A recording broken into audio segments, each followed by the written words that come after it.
both teams. 2 shots on target for the English team, 1 for Nigeria, and off target. Nigeria's got more than the English team, and that's the situation at the moment. My name is Joseph. ATEWEH saying good morning. And I am NENGI Adimola. Good morning and thanks for joining us on the Monday edition of Sports Spring on Western Spring Television.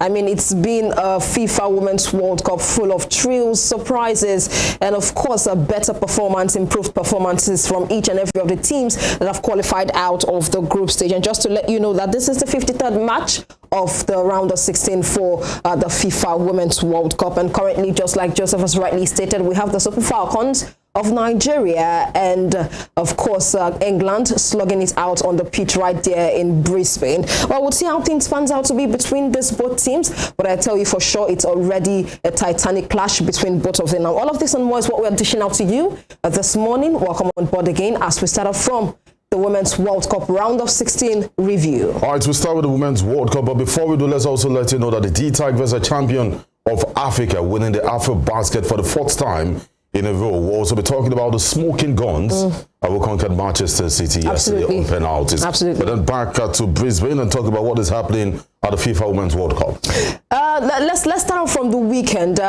During the weekend, of course, Netherlands defeated South Africa 2-0. Joseph, I think we saw this coming about the fact that we've complained severally about how poor of a tactics it is when it comes to defensive play up and line up when it comes to the South African team. But right now, they were able to qualify out of the group stages and knocked out against Netherlands. And Netherlands, on the other hand, are saying that they can as well play any team and win any team, Joseph. Definitely, that is what they're doing. But then they took on a week 4 in South Africa. That was been stated, expecting more goals. The South Africans are doing it for, like, what is currently affecting Nigeria, not taking their chances in front of goal might go on to cost them. And that was what the South Africans suffered that day. Tabi Katlana and Kahin, as I mentioned, those 2 girls are wonderful and they're good players. And they did their best, but not taking their chances. And kudos to the goalkeeper of the Netherlands also came to the party. So South Africa out. Africa's hope lies in Nigeria, who are currently playing, and of course Morocco. And of course, that's how it stands. Joseph, talking about what's their name now? Spain and Japan going on to the next round of the FIFA Women's World Cup. No surprises right there. No surprises. I mean, well, maybe this game between Spain and Sweden, I think. Is it Sweden, yeah. Or Switzerland. Switzerland, yeah. I was surprised. I mean, 5-1 wasn't what I was expecting from a top team like that, and a team that has proved their worth to get to this stage. And for Japan, as expected, they're always going to be title favorites. They're like the team everyone is tipping to win the competition. So maybe the surprise will be beating Switzerland 5-1. I had a problem with that result. Absolutely. Now, everyone is of the billion-dollar question, talking about the fact that are we going to see a repeat of the 2011 FIFA Women's World Cup, where Japan actually won that edition? Definitely would see how things pans out to be for Japan, but currently they are through to the quarterfinals, the likes of Japan, Spain, and one big name, another big name, one of the favorites, top favorites for this time around, USA. They're also out of the competition. And you could tell because I think there's been a whole lot of problems surrounding that team. Aside from that, the very tactical approach of the coach, on into the fact that the likes of Megan Rapinoe, 38 years, so many of aged players also in that squad. And I tell you for sure, I think it's the same thing that happened to Germany and Brazil at this point. Definitely, the same thing happened to them. And I'm saying that the next World Cup, they will go back to the drawing board and get the job done. Yeah, and what is working for the Japanese team would be, what's them right now, would be the fact that they have young players. And if you look at the England squad too, they're also suffering from that at the moment. 40 minutes gone, it's still goalless, and we're still waiting to see who kicks or gives off the opener in that one. And for the game between the United States, the fourth really hard. We went down to the wire, got to the penalty shootout. Against Sweden. Game of football. When it gets to penalty, rather, it's a game of luck. And that happened. And Rapinoe said after that game that she can't believe that they're out of the competition. But yes, they're out of the competition. And the goalkeepers at this tournament have truly proven their worth. Nigeria should be 1-0 up, 1 goal up rather. But the goalkeeper of the Lionesses has performed well. That's what the BBC is saying right now, that England are hanging on the balance, and that is what we have at the moment. So give or take, my submission for the weekend will be that wasn't expecting that amount of goal to be shipped in by Switzerland, and that the United States are out is also a big shocker. They're the defending champions. And let's also let our viewers know that this English team we're currently playing finished fourth at the last edition. Absolutely. Now, getting into the game proper as it stands between the Super Falcons of Nigeria and England, that's the Lionesses as it stands now. It's still a goalless draw between them. But Joseph, I think we should quite remind everyone out there about the fact that this is not a new team. We playing against the Lionesses of England is not a new team. I think we've met in 1995. That game ended 3-2 in favor of the Lionesses. We've met in 2003, 2002 thereabout. The very first one ended 1-0 in our favor, that's Super Falcons' favor, and the other one ended 2-0 in the favor of Super Falcons also. So we are believing that these girls, I do understand the fact that between those years and now, there's quite a big difference, a huge difference when it comes to most of these teams' improvement and betterment. But that's how it stands, and we'll see how things pans out to be. Not so bad performance coming from the Super Falcons of Nigeria. I think, as a matter of fact, England is under serious pressure. They didn't expect us to be this tactical at the beginning of the game, so they're suffering it. But then, just like you've rightly stated, Joseph, if we do not bury our chances now, I think when England finally rises up to the occasion, they will definitely bury us. Well, there's nothing special about the English team so far this tournament. Take out Lauren, the team looks ordinary. Take out the likes of Kira Walsh. Against debutants like Haiti, winning 1-0. That goal had to come from Denmark. The spot, so nothing convincing. The Nigerian team can put their heads high, which is something they've done. And if you looked at their entry, the English girls were all on headsets. But then when the Nigerians came down, and that was the analysis of some of the big guns before we came on air, that these girls know there's nothing to lose. They're coming into this game with high spirit. And that is what we've seen. And as I said earlier too, these are girls that football has been on the scapegoat for. So the money is also playing. If they win today, they'll be having 90. Is it 90 now? No, they'll be having 120,000 US dollars. And that is how it stands for them. Well, they're competing, of course, in the round of 16 for the very third time since 1999, rather. So we'll see how things pans out to be. But definitely, we're rooting for the Super Falcons of Nigeria. Joseph, an update concerning the time and, of course, goal scores.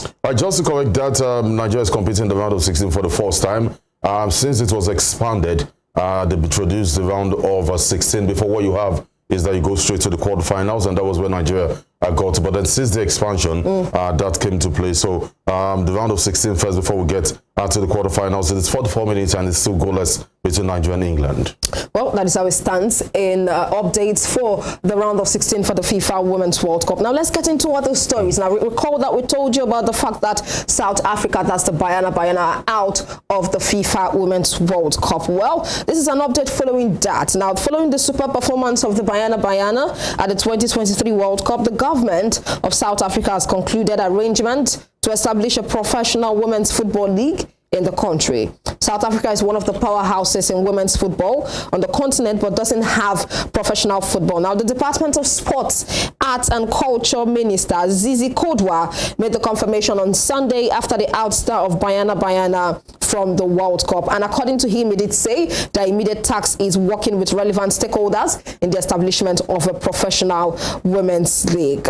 Is this quite a shocking one for Banyana? Well, it's long overdue, and I feel like that is why you find it hard to see an African team win the World Cup, or male or female, because grassroots-wise they don't develop. I mean, why are you waiting for the girls in 2023 to be out of a major competition before you start to before you plan for a female league?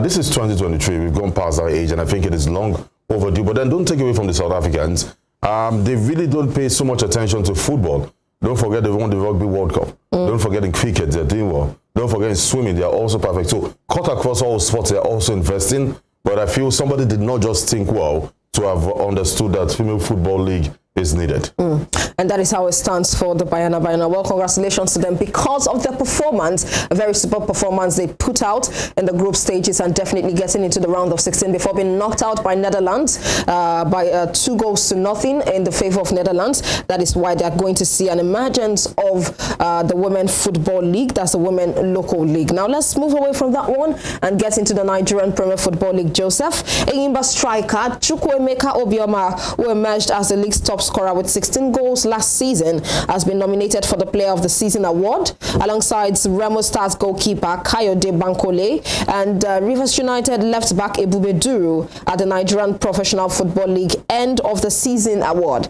Just to also let you know that this year, the League Bloggers Award ceremony will be held August 22 at the Oriental Hotel, Victoria Island, Lagos, with 11 main categories of awards to be handed out. And we also know for sure that the trio, Monday Odige of Bendel Insurance, Daniel Ogumodede of Remo Stars, and title-winning Eyimba manager Finidi George have all been nominated in the NPFL Coach of the Season category. I think it's a very dicey category, talking about the NPFL Coach of the Season. But what do you think might be able to go home with this? Monday Odige, very wonderful for Bendel Insurance, getting into the NPFL after 11 years, and he did do well, winning the FA Cup also for the very fourth time. And for Finidi George, also a very pretty one coming from them, 9th title for the NPFL. Well, the way the things work this time is not about winning, it's about what you've done. And because it's an abridged league, I think they'll be looking at not who won the title, but how they played out before they got to the Super 6 there. So I will pitch my tent behind the coach of Bendel Insurance. That's Monday Odige. Yeah, the Benin Arsenals to get this one. And that's my own prediction, though. Well, let's see how things pans out to be. Right away from that, to improve and stabilize the team, the Nigerian Volleyball Federation has appointed a new assistant coach for the senior women's team. The federation, to its social media handle on Sunday, announced former national team player Priscilla Aguera as the assistant coach. One of Nigeria's most decorated volleyball player, Priscilla Aguera, has been appointed assistant coach of Nigeria's senior women's volleyball team. The statement said Aguera remained one of the most decorated player of the team, winning a gold medal with Nigeria at the 2003 All-African Games, Koja, and also at the 2015 All-African Games, the beach volleyball. She is expected to bring a wealth of experience to bear on the team. Well, moving away from volleyball, let's talk about the Tigresses of Nigeria, as they've been able to make us proud, getting the 2023 Women's Afrobasket Championship for the very fourth consecutive time. Now, 4 times NBA Women's Afrobasket champions, the Tigress of Nigeria have arrived the country from Kigali, Rwanda, venue of the 2023 Afrobasket tournament. The team, which arrived at the Nnamdi Azikiwe International Airport, Abuja, on Sunday via the Ethiopian Airlines, were received by the officials of the Federal Ministry of Sports and Youth Development, led by the Director, Federation Elite and Athletes Department, Dr. Simeon. Now, the Tigress, after winning all their matches at the tournament to get to the final stage, defeated the Teranga Lions of Senegal to clinch the gold medal at the GK Arena in Kigali, Rwanda. And Rena Wakama-led team were later in the evening hosted to a light reception by the ministry. Of course, give all of the girls and the coach Rena Wakama all their flowers. They've been able to make us proud, getting it for the very fourth consecutive time. It is no popular feat to be able to achieve, as it is only Senegal that's been able to achieve such a feat when it comes to Afrobasket. All right, don't forget that later on the show we'll give you highlights from what happened in the game between Nigeria and Senegal. But then this message on BBC are coming from Karen Barsley, and she's been speaking. She's a known name when it comes to football analysis and presentation, one of the biggest in the world, actually. She's saying, if I'm being honest, from what I've seen from Nigeria before the World Cup, I wasn't expecting them to be at this level. It's still goalless. 4 minutes at the time it is right now between Nigeria and England. Our eyes, of course, are on that game. But let's go on the break. Yesterday, Arsenal defeated Manchester City to clinch the Cotton Razor, which is the Community Shield. A dramatic late goal deflected by Okoji gave Arsenal hope, and 4-1 it ended on penalty. Let's give a highlight from that game. When we come back, our eyes, of course, will still be in Brisbane, and we'll also be celebrating with the Tigress. We'll be back.